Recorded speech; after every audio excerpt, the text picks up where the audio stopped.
LGBT.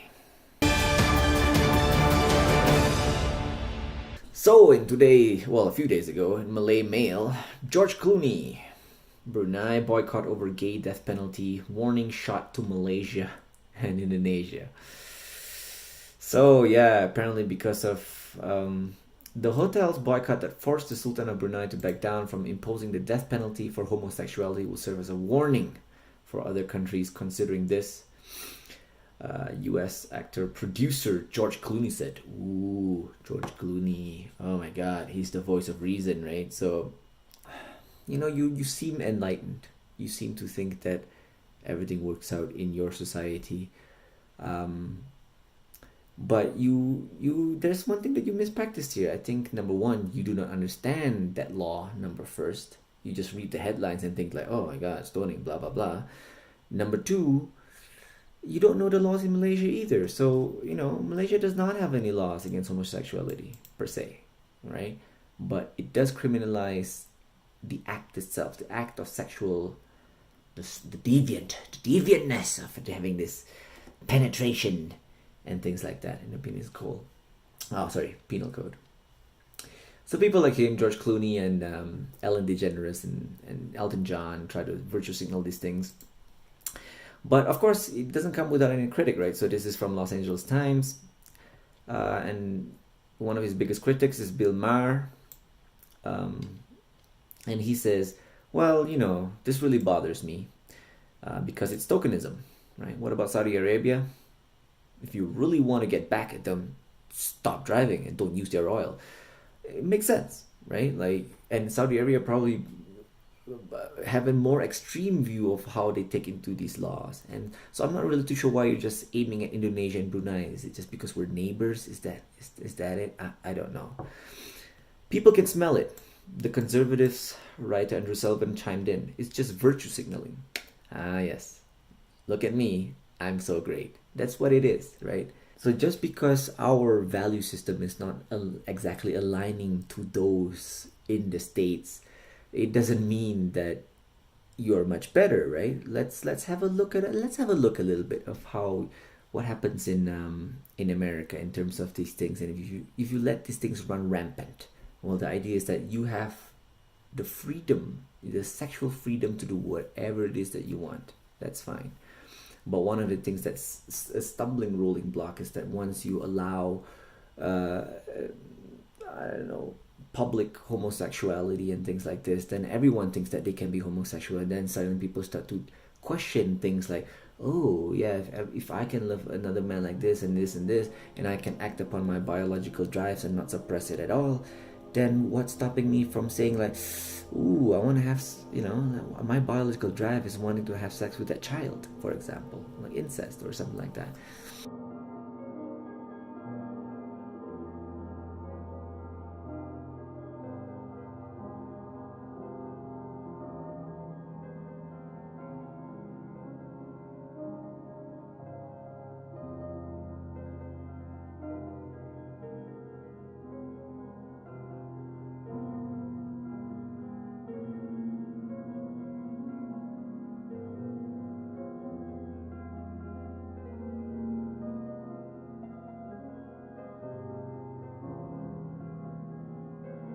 But to me, I don't really care about that thing as long as people put it in the comforts of their own home, not in public. And I think that's basically what Islam is also teaching about. You should be doing anything that's atrocious, even if you watch pornography, if you decide to do horrific things, do it in the comforts of your own home. Don't start masturbating in public or something. So let's have a look at this. Is, for example, a way that the left is actually in the US is actually sexualizing kids, and this is one of the biggest stumbling blocks that we do not want to.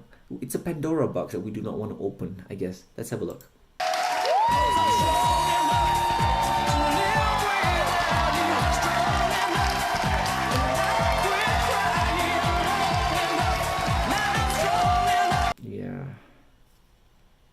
Yeah. No. Oh my God. See, I don't understand it, because you're basically, children are the most innocent things in this world. Before they hit puberty, you basically can't tell if you have a boy, if you're cheap, if you're cheap Asian and you don't cut hair on boy, you can't tell whether it's a girl or not. It can be a girl or a boy. They do not know the difference until they hit puberty. So what you're actually really doing is, you know, you're sexualizing children who do not even understand what sex is in the first place. You are putting them in a position which is very provocative and very sexual to beings which do not even understand their biological sexual functions yet. That's ridiculous. We all know that once you hit puberty, when women start enlarging their breasts and their pelvis go wider, and when men grow upper body strength, or have a broader shoulder, and then start developing hair everywhere, that's the time when like, oh, it's time to get it on. So this is, for example, the National Center of Transgender Equality in the US. And they basically say, well, the Medicare covers necessary hormone therapy and necessary sex reassignment surgery. And these people really think that it's actually okay for you to do this when you're really young, at a young age, because obviously, oh, if you don't recognize this at a young age and force upon them, then they're gonna grow up to be this weird, they're not gonna be comfortable in their own skin and things like that. Bullshit. This is horrible. So, and the reason for this is, let's look at the science for it. What about the science? What does the science say? So here's a paper from New Atlantis, and I sort of picked this up for you here. Let's see, there's one part of here that I picked out. Here we go.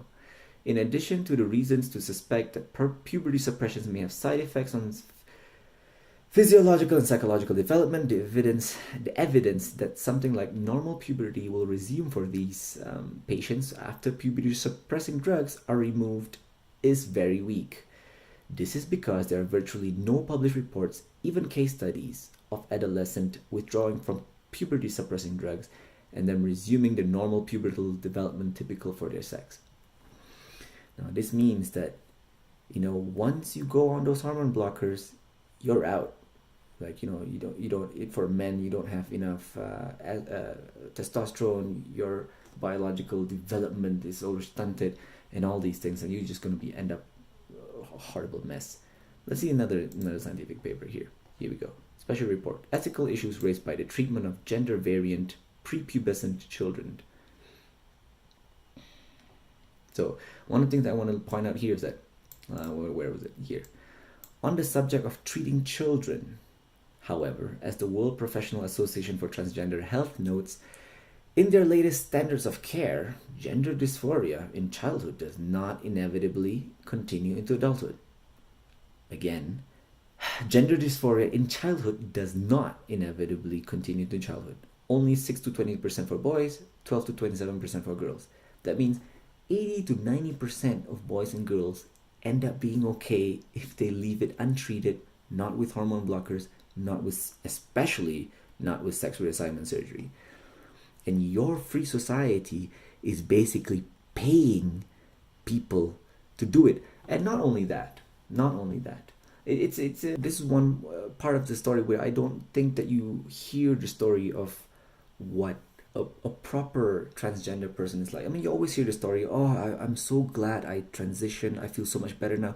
But what about the backlash? What about for the people who done a mistake and, regret whatever it is that they're doing? I think it's important for us to realize that there is actually nothing good about affirming a young boy, 4 years old, like my grandma did me. The moment you affirm a child like my grandma did, putting me in a purple chiffon dress and telling me how cute I was, how wonderful I looked, is at the very same moment that you're affirming that young person, you're telling them there's something wrong with them, that you're not right. That is child abuse. No, I sort of urge you to listen to the fullness of that speech, because it's not all the time that you hear a proper transgender person talk about the atrocities of the time that you lose, and the baggage, the emotional and psychological and physiological baggage that you have becoming a transgender person. So I urge you to watch that video. I have the link right below. But going through all this, LGBT in Malaysia is not all that great. So here is a news a couple of 1 year back. LGBT rights, Malaysia women caned for attempting to have lesbian sex. Muslim woman aged 32, caned 6 times in Sharia High Court in the state of Terengganu. Terengganu is obviously, it's in the east coast of West Peninsula Malaysia, and they're a bit more, let's call them a bit more conservative.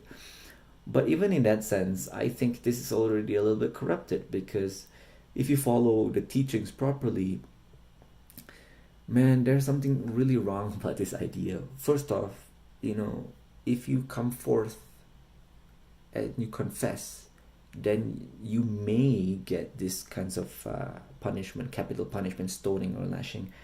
But once you repent, so basically imagine if you were like, oh, I'm sorry, I need to be stoned, and then you get hit it once in your head, and you're like, this actually hurts.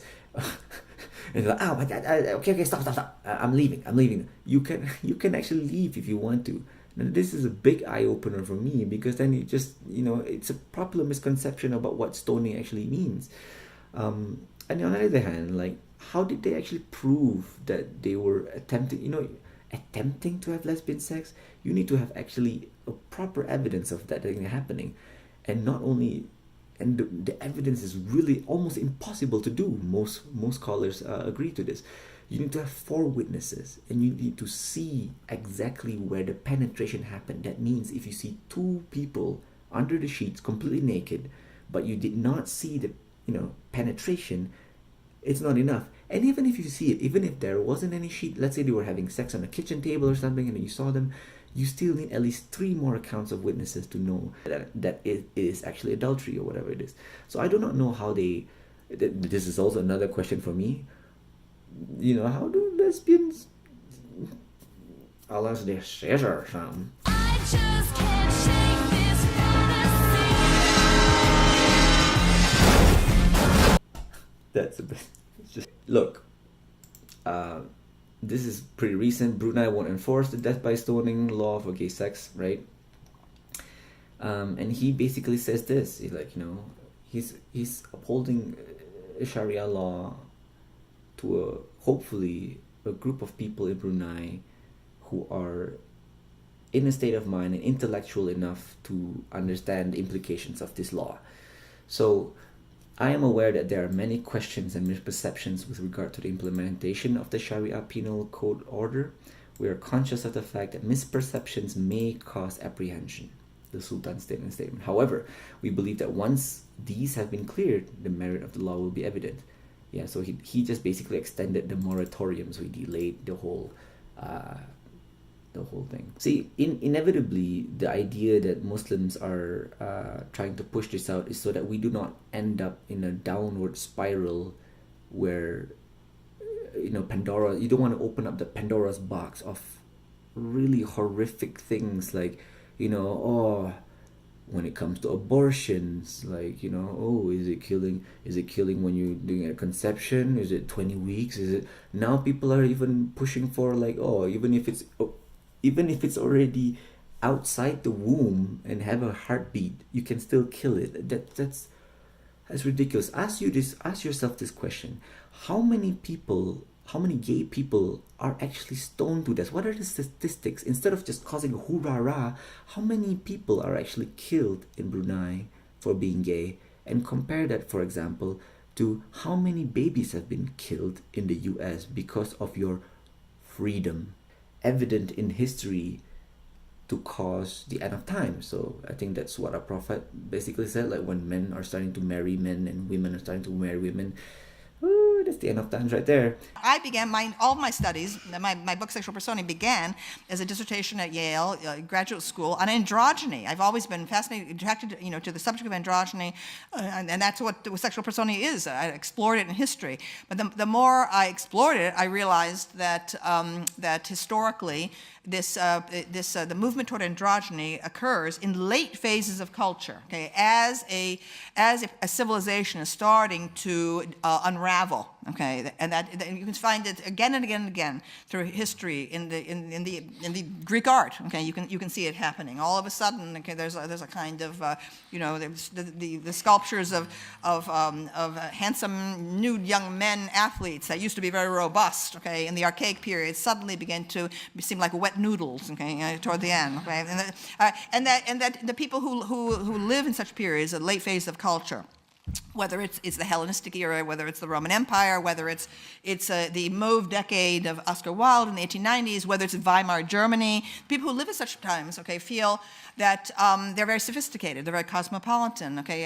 homosexuality, heterosexuality, so what, anything goes, and so on. All right, but from the perspective of historical distance, okay, you can see that it's a culture that no longer believes in itself, okay, and then what you invariably get are people who are convinced of the power of heroic masculinity, okay, on the edges, whether they're the Vandals and the Huns, okay, or whether they're the barbarians of ISIS, okay, you see them, starting to mass on the outsides of the culture, and that's what we have right now. That there is a tremendous and rather terrifying disconnect between the infatuation with the transgender movement in our own culture and what's going on out there, okay, all right, and so I mean that's why I'm concerned. I feel it's ominous. Okay, I question whether the transgender choice is indeed genuine in every single case.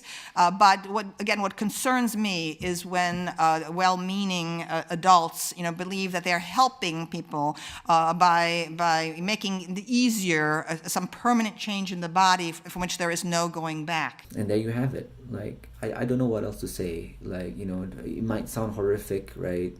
Stoning to death and all these things. But if you really if you pay attention and read a little bit more about the policies that is pertaining to first Islam, and then on the other hand, what exactly it is in the country itself, how they carry out those laws, you might figure out something new, right? And in Malaysia, there's no such...